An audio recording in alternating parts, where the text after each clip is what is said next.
These are the top 10 JRPGs I played in 2022. Same rule as always, one per franchise, and these aren't the games that released in 2022, these are just the ones that I played in 2022. Also, there are a couple of titles here that I wouldn't consider to be JRPGs, but I am confident that JRPG fans can enjoy them. Such as Final Fantasy XIV Endwalker was in many ways the perfect expansion to end an era. Though it's an MMO, it has a story that I would argue rivals contemporary JRPGs, and it kept me hooked all the way to the climax, which was well worth the investment. I was a huge fan of the job reworks, especially for the monk. The music was as brilliant as always, and the new dungeons and trials were actually my favourite in recent memory. Though I think Shadowbringers is still the strongest expansion to be released for the game, Endwalker achieved what it needed to do, that being ending this long-running part of the narrative and moving it forward to a brand new chapter. It's not an exaggeration to state that Final Fantasy XIV is one of the few shining lights for Square at present, considering their odd decision making recently, like their focus on NFTs, the selling of studios, and a couple of commercial flops like Babylon's Fall, Final Fantasy VII The First Soldier, and Marvel's Avengers. Among all of that chaos, Yoshi P and the team behind Final Fantasy XIV remains a key pillar keeping them afloat, and that was made no more apparent as in late 2020, it officially became the most profitable title in the series. I personally haven't played the game for about 4 months now due to system troubles, and to be honest I just don't have all that much time to dedicate to an MMO, but if I ever were to get that itch to go back for an extended period of time, Final Fantasy XIV would be the only title I would consider.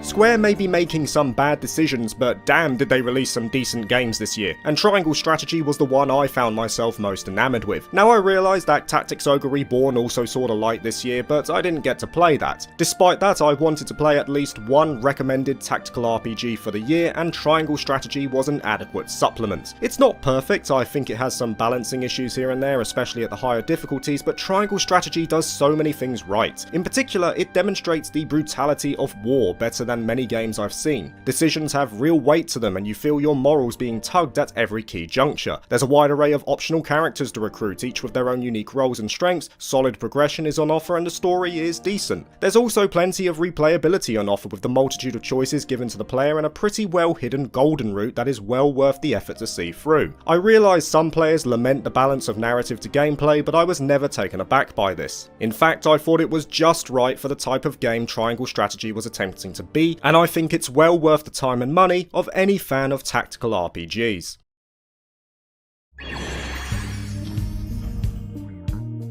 I want to make this clear, dungeon RPGs aren't really my thing, but damn did Etrian Odyssey Untold: The Millennium Girl surprise me. Developed by Atlus and released for the 3DS, The Millennium Girl, while simple in its gameplay premise, was ludicrously addicting. The structure of going ever deeper on the floors, completing quests, buying new equipment just to go even further down, it works so well. But I think what added to the experience and made it stand out to me from its contemporaries was the polish of the title. The artwork, the battle system and the music were just top tier, and though I wasn't able to see the game through to the end due to PC troubles, meaning I lost 35 hours of gameplay, I could tell that the story was moulding into something big. Maybe in the future I will go back to the game and see it to its climax, but Etrian Odyssey was a wonderful game that made full use of the 3DS's capabilities at the time. And though it is yet to be confirmed, some are speculating that a new game within the series could be in the pipeline based on developer notes from Atlus themselves.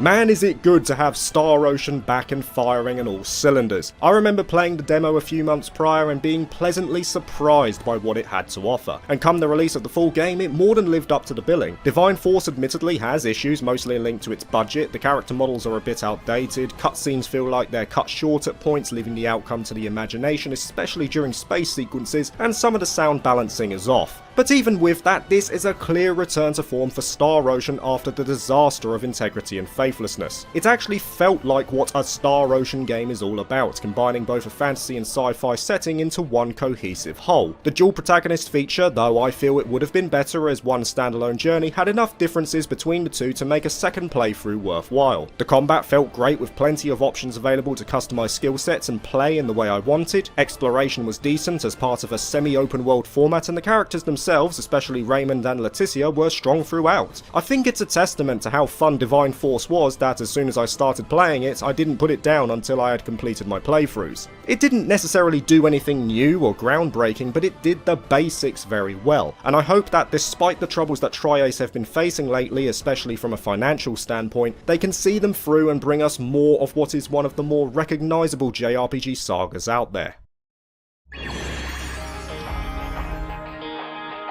I shouldn't like this game, but it somehow managed to do it. Tokyo Mirage Sessions FE Encore, that being the Switch port of the original Wii U version, is by all intents and purposes pure unbridled Wii bait. It goes through the motions on elements in games that I place heavy importance on. Its story, for instance, is generic, and you can see the twist coming from a mile away. The characters are the spitting illustration of cookie-cutter design, and the dungeon layouts are bland and uninspired. But it just works. I can't really put my finger on it, but Tokyo Mirage Sessions knows what it is, and it just goes full throttle on that premise. The idea of mixing Persona and SMT mechanics with an idle-focused adventure sounds like an acid trip from the deepest recesses of a developer experiencing a midlife crisis, but it's actually super enjoyable. The challenge is there, but the option to min-max is available to players should they choose to go down that route. The side stories specific to each character are worth the time to see through and lead to a tangible reward like one of these neat music videos that drills home the idea of ascending the world of showbiz. The battle system is actually pretty good, and the illustrations are eye-catching and vibrant just as you would expect. I don't think this is something that can become a series per se, but as a one-off title that aims to blend elements of different titles in its own original story, Tokyo Mirage Sessions more than lives up to the billing.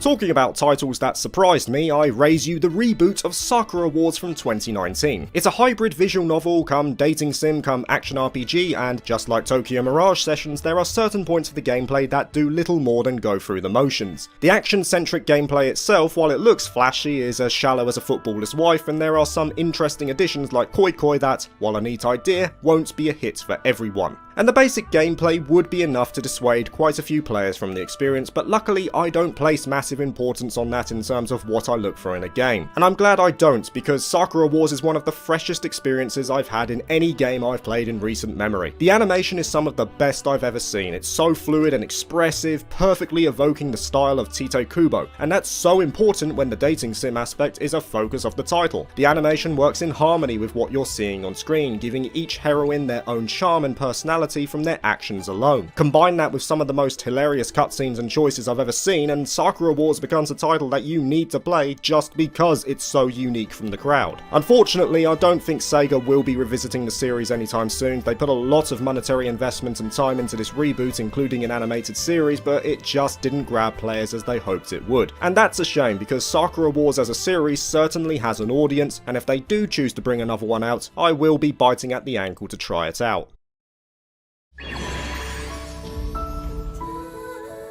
Among the landfills of indie garbage that sadly finds its way to our homes, it's all the better when you find a gem that restores your faith. Many people experienced that with Chained Echoes near the end of 2022, but my vote goes to Sugono Inc.'s Opus Echo of Starsong. Of all the titles on this list, this game has the most memorable and emotionally driven story that still sticks in the mind even to this day. Opus, in terms of gameplay, is minimal in offering. Rather than battling, you're travelling the cosmos looking for artifacts and resources. Traversing dungeons is more a test in puzzle solving, and the game is fairly linear in many respects, ending in less than 15 hours. But despite having a short runtime, it is masterful in terms of its world building and its writing. The characters have very simple goals, but they meld so well with the journey itself. Nothing feels contrived, and there's always a clear direction in this journey, a driving motif that pushes the narrative forward. The art style is wonderful, it's so simple yet impactful at the same time. The sound design is some of the best I've ever heard, and the OST just encapsulates every emotion the developers want the player to feel. And that's the key word here. This is a journey of feeling, of emotion, and how they were able to make me feel such an attachment to the characters despite the short runtime is a testament to how good the writing is. It is a stunning game, and well worth the £15 I paid for it. In fact, I would pay full price if I'm honest. And the good news is that the developer has just announced a new title called Opus Prism Peak, and if it's anything like Echo of Starsong, I will be happy to not only play it, but recommend it to others.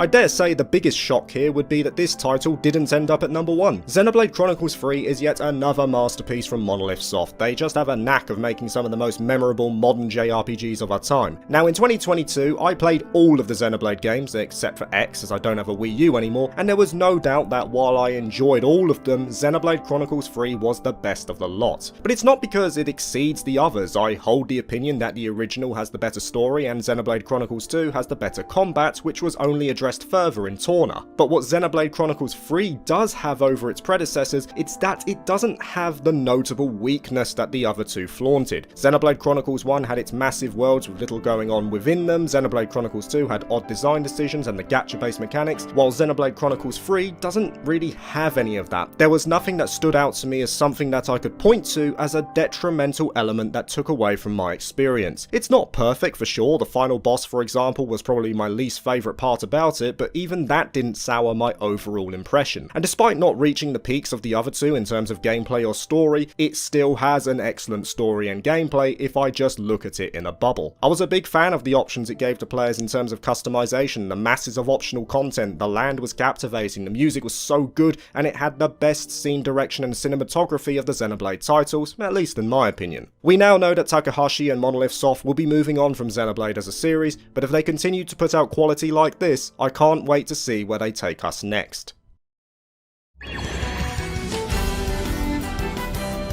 The glow-up of the Atelier series in recent years has been astounding. When you look at the final Mysterious Trilogy title in Lydian Suelle and the most recent release in 2022, it's hard to believe that they only existed 5 years apart from each other. Those riser bucks must be paying dividends. But it's one thing having the dosh to do it, it's another thing entirely to actually use the funds to make a great game. But they've done just that with the 4th Mysterious entry in Atelier Sophie 2. Sophie 2 was one of the only games I was hugely excited for last year. It was the title that I was holding out hope that I could review before its release, such was my anticipation for how good the game would be. But I didn't think it would be this good. Atelier Sophie 2 maintains the style of the original Mysterious Trilogy in that the grid-based alchemy returns, but adds its own flair to set it apart. Exploration is once again done very well with the addition of the weather manipulating mechanic. It goes back to its traditional turn-based gameplay and at the same time improves massively on the original Sophie's battle system, which was admittedly a little clunky in execution. I'm not one to point out graphics either, but this game looks wonderful. Sure, it's not cutting edge, but it's got that vibrant feel as you would expect from Atelier, yet the roughness attributable to its style is mostly gone. Character models look smooth and pleasing on the eye, and weather effects will show in their faces, demonstrating how far Gust have come in such a short time. The humorous side events are just as good as ever, with the new cast of characters playing their part well, but Atelier Sophie 2 focuses on the one aspect that the games generally lack in, that being the story. Again, it's not the most groundbreaking, but it was clear that the journey was to be a focus in this game on top of the standard elements like alchemy, and I pretty much loved every single minute of it. And with Riser 3 just around the corner, which I will be playing for sure,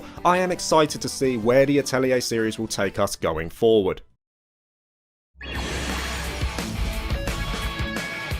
11 games into the Trails series and my love for it still shines as bright as ever. And though Trails from Zero released officially for the West this year, I've already played that game 3 times. Instead, I made the jump to the Calvard Republic. Kuro no Kiseki was effectively a soft reboot for the series, a title that would bring us new land, new characters, and indeed new gameplay. Now, even though it's my opinion that the soundtrack in this game is one of the weakest in recent memory, reflecting a degradation in overall quality from game to game, which seems to be a worrying trend in Falcom games as of late, I can look past that when the game is just this good. I was calling for a change to the standard turn-based style that had endured in Trails for over 10 games, as I felt it had been taken to its limit with the release of Trails into Reverie. But this hybrid mechanic felt like just the right response to that fatigue. With a 30-70 split between action and turn-based gameplay, Falcom has taken the standard formula and spiced it up just enough to keep fans who are tiring of the original gameplay on board, while also pleasing the turn-based crowd as well. The world building and story are just as strong as ever, with the new land of the Calvard Republic standing out in many respects to its contemporaries from previous games, and the new protagonist in Van Arkride is a breath of fresh air in many respects, standing out as one of my favourites in the series. The Trails series has seen some rough events occur in 2022, from the shutting down of the fan translation spreadsheets to its notable release gap widening further. But with 3 Trails games coming out in 2023 alone, it wouldn't be a stretch to suggest that Kuro no Kiseki at the very least will eventually come west in due course as well. And when it does, I'm hoping that people will love it just as much as I did. Thank you for watching this video. If you liked it, please like and subscribe for more JRPG content and consider joining my Patreon if you're interested. Peace.